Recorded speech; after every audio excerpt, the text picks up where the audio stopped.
ঘুণাসুতিৰে পাৰত বহি মোৰ জংকি পানৈৰ কথা শুনিবৰ মন যায়।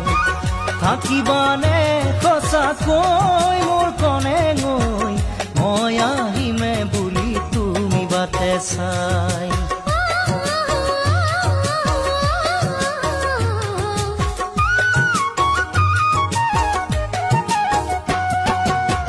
ঘুণাসুতিৰে পাৰত বহি মোৰ জংকি পানৈৰ কথা শুনিবৰ মন যায়। থাকিবানে সঁচাকৈ মোৰ কণে গৈ, মই আহিমে বুলি তুমি বাটে চাই।